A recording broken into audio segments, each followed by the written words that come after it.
En la pregunta 24 nos mencionan de la acalasia, ¿no? Déficit de receptores. Recuerden que la acalasia es un trastorno motor que afecta los dos tercios inferiores del esófago, en la cual se presenta una aperistalsis, ¿correcto? O sea, no hay contracción, no hay motilidad, por eso se dilata, pero termina afilado el esófago porque el esfínter esofágico inferior está hipertónico. Por eso da la imagen en punta de lápiz o pico de pájaro. ¿Y por qué el esfínter está hipertónico? Porque acá las sustancias que contraen el esfínter, como la acetilcolina y la sustancia P, están aumentados, y los que relajan, como el óxido nítrico y el VIP, están disminuidos. Entonces hay un desbalance a favor de los constrictores. Por eso es hipertónico. Y en el cuerpo no se contrae, ¿por qué? Porque se ha destruido el plexo mientérico de Auerbach, con lo cual no hay motilidad, ya que se han perdido receptores de acetilcolina. Recuerden que el parasimpático es el que da la motilidad del tubo digestivo. Entonces, al haber una destrucción del plexo mientérico de Auerbach, se pierden receptores de acetilcolina y no hay peristalsis. Entonces la respuesta es la B, ¿no? O sea, en el cuerpo del esófago se desaparecen los receptores de acetilcolina porque se destruye de forma parcheada los plexos de Auerbach, y en el esfínter está hipertónico, ¿no? Y hasta cuando te digan el esófago en sacacorcho, eso es de espasmo difuso del esófago, eso es por contracciones terciarias. Y esófago en tubo rígido, ese es de esclerodermia, ¿no? Los tres problemas motores, acuérdense: acalasia, espasmo difuso y esclerodermia. Mujer de 38 años que consulta por epigastralgia irradiado al área external con pirosis. Ese es el dato. Faringitis, dolor en epigastrio. ¿Cuál es el diagnóstico? Este es el dato cardinal. Este es el síntoma más frecuente, el síntoma más sensible de la enfermedad de reflujo gastroesofágico, ¿no? El más específico es regurgitación. Este es el más específico. Cuando digan joven con pirosis, con regurgitación, lo primero que debes pensar es la enfermedad de reflujo gastroesofágico. La hernia que se asocia a reflujo, recuerden, es la tipo 1, por deslizamiento, es la que se asocia a reflujo. La tipo 2, paresofágica, se asocia a vólvulo gástrico, ¿no? Muy bien. Hay clínica típica también en reflujo. Recuerden cuál es la clínica típica más frecuente: la tos crónica, ¿no? La laringitis, el broncoespasmo, la erosión dental. Eso, recuerden, es clínica atípica de la enfermedad de reflujo. ¿Y cuál es la prueba de oro? ¿Cuál es el gold estándar para el diagnóstico de reflujo? El que me va a confirmar el reflujo ácido es la pH-metría, ¿no es cierto? La pH-metría de 24 horas que me detecta justamente el pH ácido que va a haber a nivel del esófago, ¿no? Del tercio inferior. Ese es el gold estándar, ¿ya? La radiografía de esófago varietado es la prueba inicial, es el primer estudio cuando sospechamos un problema motor del esófago, ¿no? Cuando el paciente no puede ingerir ni sólido ni líquido, o sea, una disfagia motora, ahí el primer estudio es hacer una radiografía, ¿no? El primer estudio. Claro que el que nos va a confirmar que es un problema motor, este es el gold estándar o prueba de oro para los problemas motores, es la manometría. Esa es la prueba ya que confirma. Y cuando quiero descartar un cuadro orgánico o una complicación, ahí pido endoscopía, ¿no? Por ejemplo, un paciente con reflujo que tiene pirosis y viene con disfagia, baja de peso, odinofagia, es porque se ha complicado, ¿no? Odinofagia porque puede haber una esofagitis, disfagia porque puede haber una estenosis péptica, baja de peso porque ya puede haber un esófago Barrett o ya un cáncer, ¿no? Si es avanzado. Entonces, la endoscopía nos habla ya de las complicaciones o cuadro orgánico. La enfermedad de reflujo con esofagitis moderada e intensa comprobada por endoscopía. ¿Cuál es el fármaco de primera línea? Los antiácidos. Para las enfermedades, recuerden, ácido pépticas, los inhibidores de bomba de protones son los de elección, ¿no? Para gastritis, para úlcera, para reflujo. Son las llamadas enfermedades acidopépticas, ¿no? Los inhibidores de bomba de protones es lo que hay que dar para los problemas acidopépticos. La metoclopramida es un antidopaminérgico, se utiliza como prokinético, se utiliza cuando predomina mucho la regurgitación en la enfermedad de reflujo, ¿no? Entonces lo damos como prokinético o cuando predomina la regurgitación. Varón de 20 años, procedente de la selva, presente ictericia, hepatomegalia citis.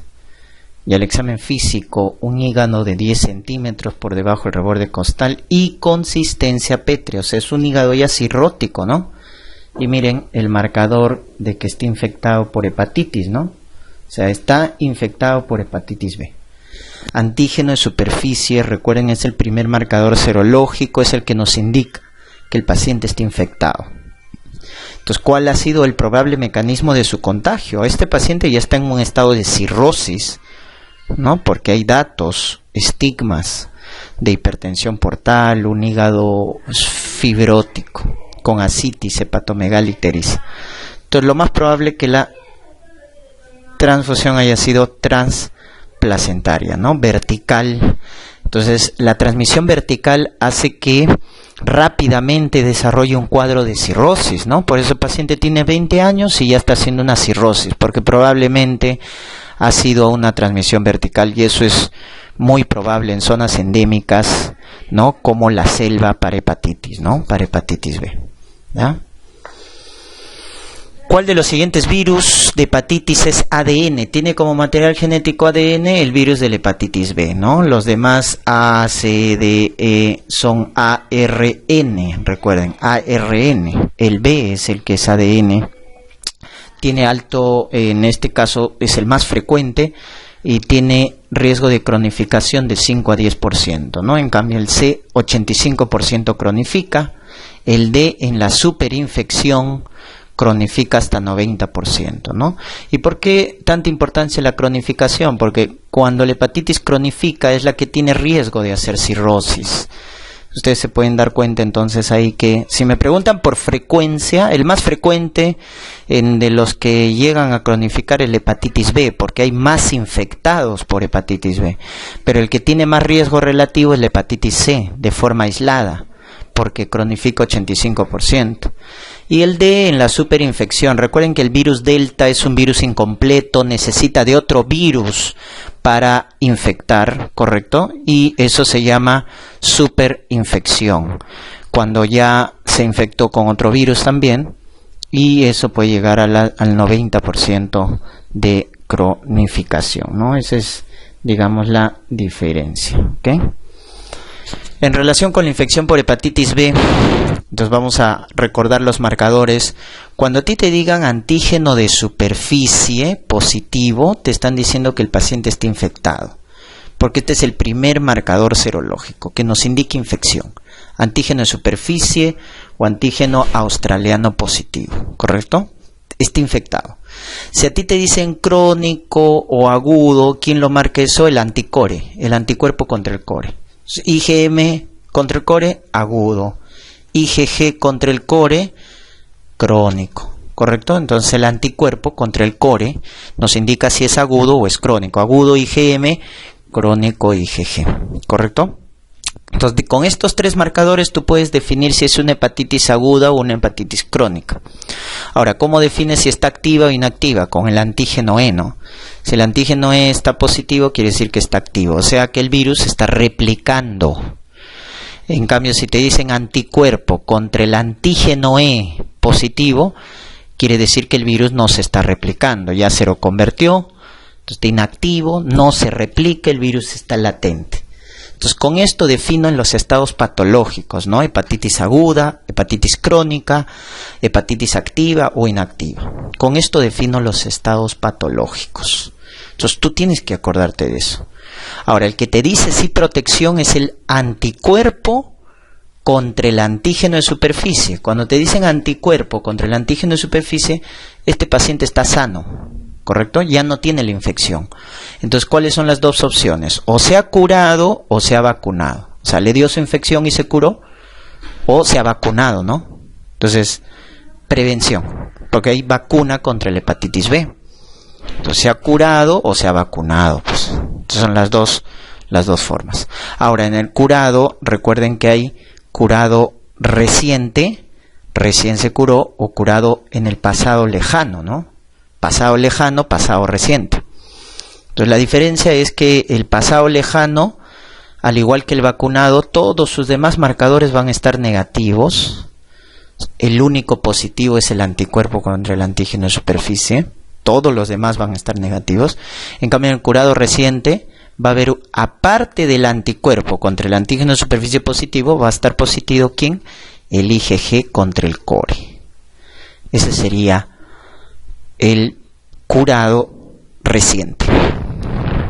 Entonces vamos a ver la interpretación. Acá te dicen anticuerpo contra el antígeno de superficie positivo. Entonces el paciente ¿cómo está? Sano. No tiene la infección, porque te están dando el anticuerpo que nos indica que estamos protegidos. Anticuerpo contra el antígeno de superficie. Anticore negativo. Y los otros marcadores también negativos. Entonces todo está negativo, solo el anticuerpo contra el antígeno de superficie está positivo. Entonces tú no puedes marcar la A, pues, ¿no? Porque la A te dice hepatitis crónica. Para ser hepatitis te tendrían que haber dicho que el antígeno de superficie está positivo, eso es hepatitis, y crónico IgG contra el core. Eso sería hepatitis crónica. Tampoco la C, porque la C te tendrían que dar antígeno de superficie positivo, IgM contra el core positivo. Esa sería hepatitis aguda. Tampoco la B, porque es infección reciente, infección en el pasado reciente. O sea, pasado reciente, ¿qué te daba? IgG contra el core. No, porque te dicen que todos los demás marcadores están negativos.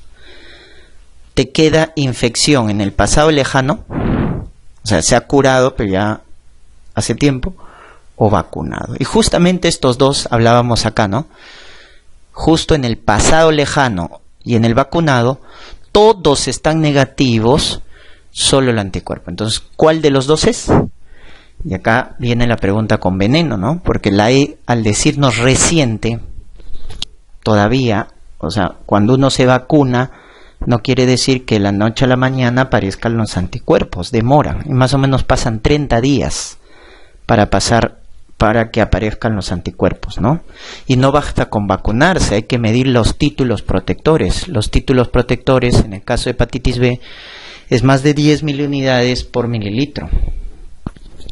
Título protector. Entonces, la E no por esta palabrita, reciente, ¿no? Si solo me hubieran puesto vacunado, podría ser, pero reciente no, porque todavía no se forman los anticuerpos, por eso, por descarte, sería esta, ¿no? Paciente que se ha curado, pero en el pasado lejano. Niño con cuadro clínico de hepatitis A, ¿qué exámenes de laboratorio se debe solicitar? Recuerden que hepatitis A pertenece a la familia de los picornavirus. Son virus pequeñitos que tienen como material genético ARN, su transmisión es fecal oral. Esta familia de los picornavirus, recuerden, engloba al rinovirus, al hepatitis A y al famoso coronavirus, ¿no? Del cual estamos cursando esta pandemia. Todos estos virus, rinovirus, hepatitis A, coronavirus, forman parte de la familia de los picornavirus que tienen como material genético ARN, y en el caso de la hepatitis A es por transmisión fecal oral y solo genera cuadro agudo de hepatitis, no produce cuadro crónico. Entonces, ¿qué examen debo solicitar? Transaminasas, porque la hepatitis genera necrosis y eso eleva las transaminasas. Recuerden, la TGP es más específica que la TGO, ¿ya? Entonces eleva transaminasas, y para determinar que el virus está presente dosamos anticuerpo IgM contra hepatitis A. ¿Por qué IgM? Porque solo genera cuadro agudo. No puedes pedir IgG porque te no cronifica. La presencia de IgG te diría que está curado, o sea que ya le dio su infección y ya se curó. Entonces no vale medir IgG, solo mides IgM porque solo produce cuadro agudo. Y para ver el pronóstico, ¿qué evalúas? Tiempo de protrombina. Recuerden que el TP, el tiempo de protrombina, es el que evalúa, ¿no es cierto? En este caso, el pronóstico, la gravedad de la hepatitis A.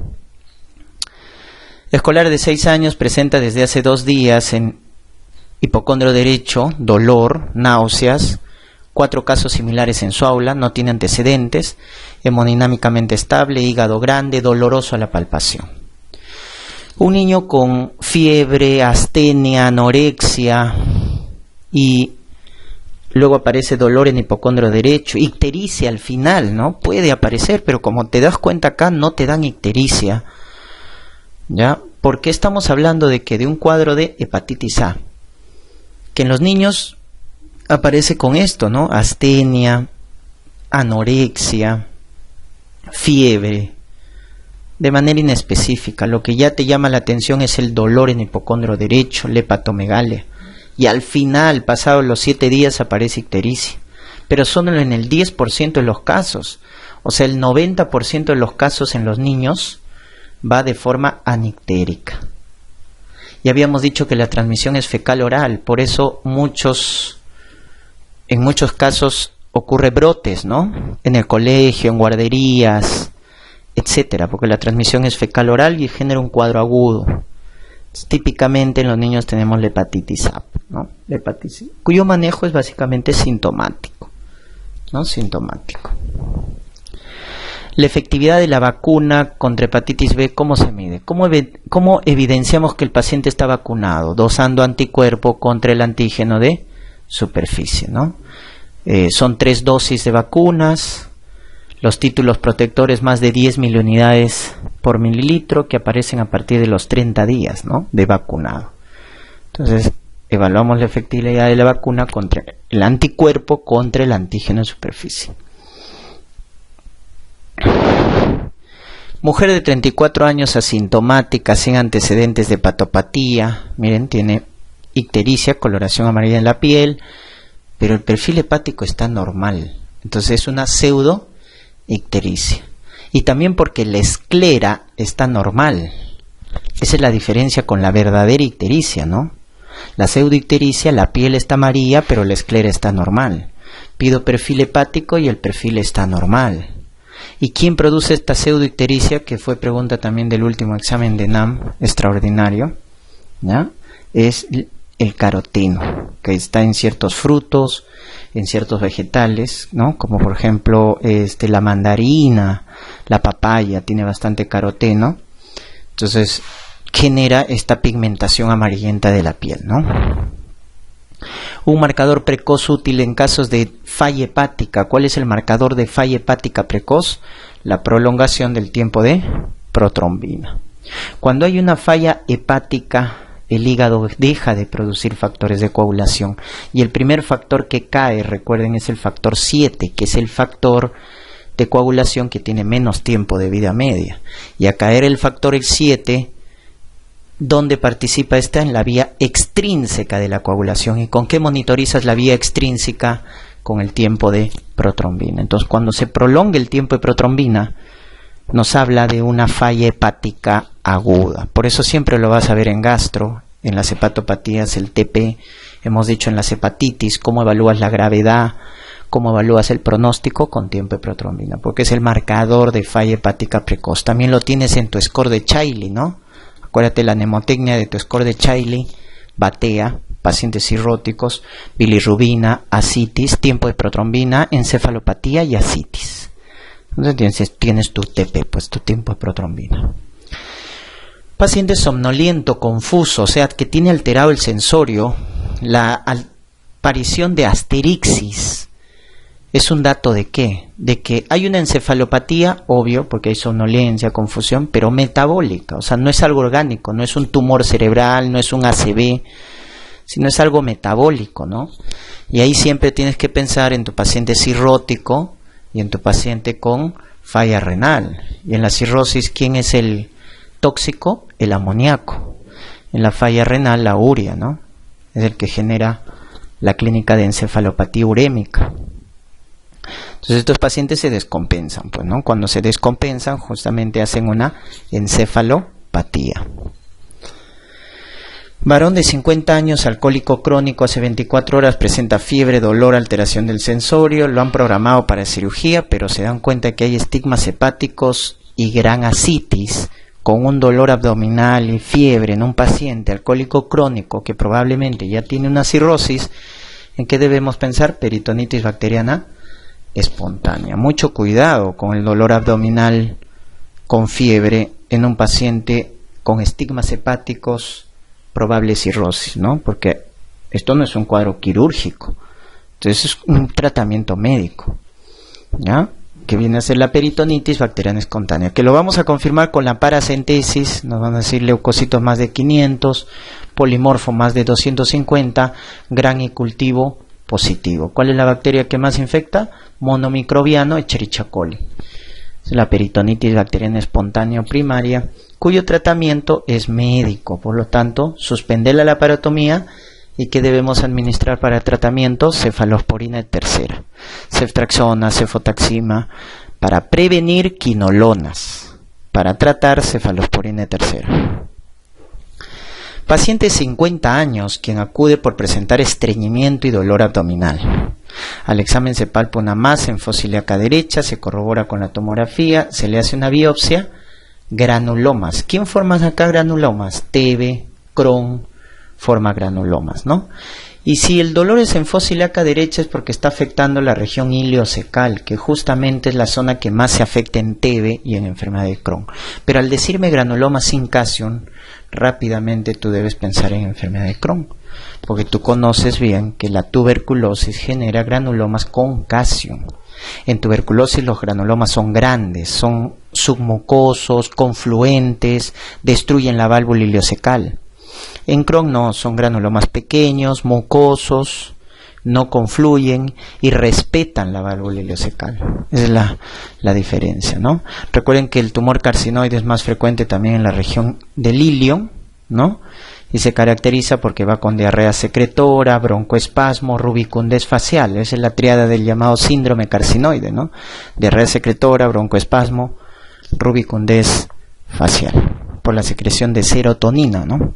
Que es el síndrome carcinoide. Paciente con pérdida de peso, dolor abdominal. En el examen del abdomen se encuentra una percusión que alterna áreas de matidez con timpanismo, ¿no? Ese es el llamado abdomen en tablero de ajedrez. ¿Y quién te genera el abdomen en tablero de ajedrez? Con estos síntomas consuntivos, pérdida de peso, etcétera, tuberculosis peritoneal. En nuestro medio es el que genera abdomen en tablero de ajedrez, ¿no? Zonas mates, porque hay granulomas, y otras zonas de timpanismo. Recuerden que la TB peritoneal va a generar una citis en el paciente, ¿ya? La tuberculosis, ¿de qué tipo? Exudado. A diferencia de la cirrosis, cuya citis será un trasudado, pero en TB, exudado. Gradiente de albúmina menos de 1.1, eso es exudado. A predominio linfocitario. Y con la enzima ADA más de 40. Ahí hay que sospechar de un exudado de origen por tuberculosis, ¿no? Que es una forma de la llamada tuberculosis digestiva. Recuerden que la forma más frecuente es la gastrointestinal, cuya zona que más afecta es la región iliocecal, como habíamos comentado. Esa es la forma de tuberculosis digestiva más frecuente, la gastrointestinal. Segundo lugar está la peritoneal, tercero está la ganglionar, y 4 ya la afectación de vísceras, ¿no? Hígado, vaso, etcétera.